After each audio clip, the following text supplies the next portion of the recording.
I'm Xochitl Mora with the City of McAllen. Welcome to your McAllen Minutes. If you missed the McAllen City Commission meeting of May 24th, don't worry. Here's a brief recap of what was discussed. McAllen Mayor Jim Darling called the McAllen City Commission meeting to order, and after the Pledge of Allegiance, District 4 Commissioner Tanya Ramirez gave the invocation.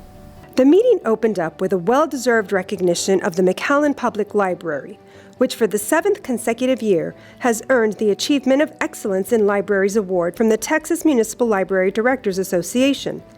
Out of 568 public libraries in Texas, the McAllen Public Library was one of only 56 libraries that earned this award in 2020, putting McAllen Public Library in the top 10% of all public libraries in Texas. A proclamation was read by District 5 Commissioner Sebi Haddad for National Home Ownership Month.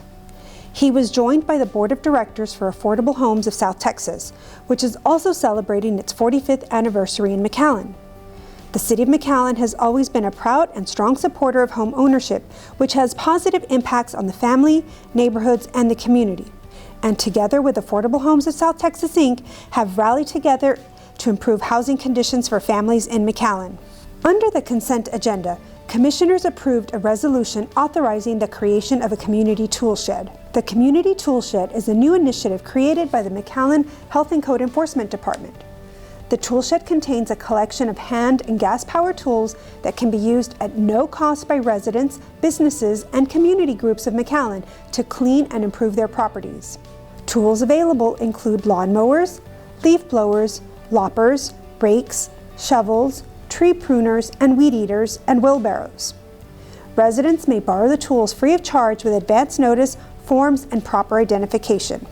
Commissioners also authorized the submission of a grant application for $1.4 million to the U.S. Small Business Administration through the Shuttered Venue Operators Grant Program for the McAllen Convention Center.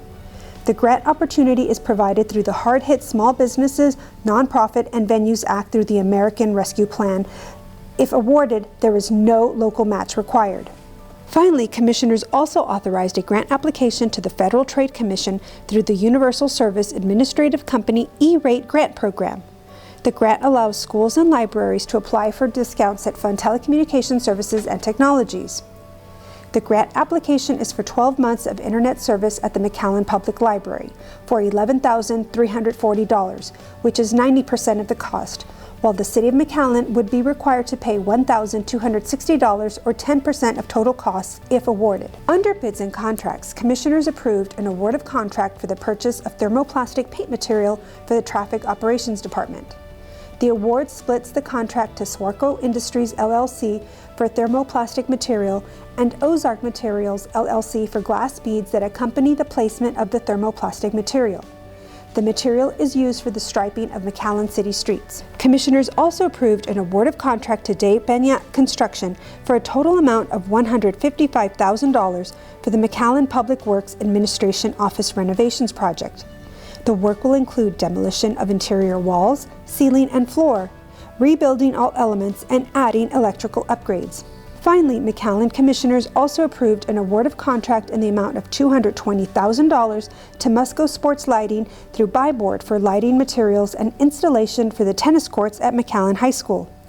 Because the project serves both the public and the students, McAllen ISD will contribute $110,000 to the project. Under the manager's report, McAllen City Manager Rodriguez is still expecting the money slated for the City of McAllen under the American Rescue Plan. He also discussed how, under Governor Abbott's new executive order, the City of McAllen can no longer require that the public wear masks in city facilities. During the early days of the pandemic, Commissioners took official action to require masks be worn by all in municipal buildings, and so that action was rescinded. However, signage will be posted at all city buildings that wearing masks is strongly recommended, especially for those who are still unvaccinated against COVID-19. Commissioners also approved the order for a signature verification committee for an upcoming runoff election of June 5th. Members will verify the signatures of all those who have requested mail-in ballots. Finally, McAllen Mayor discussed his role on the TCAP, which buys electricity for approximately 220 cities in Texas. Commissioners agreed to pay the first payment of $1.3 million and will await and see next steps from the Texas legislature following the freeze earlier this winter. Under Mayor's report, Mayor Darling reported on the COVID-19 positivity rate of the migrant asylum seekers who are dropped off at the Catholic Charities Respite Center, which has seen approximately 300 persons dropped off at the facility daily. We hope you enjoyed this recap of your McAllen City Commission meeting. Meetings are set for the second and fourth Monday of each month. We also air the entire meeting on the McAllen Cable Network Spectrum 1300 on Tuesdays, Thursdays, and Saturdays. For the City of McAllen, I'm Xochitl Mora.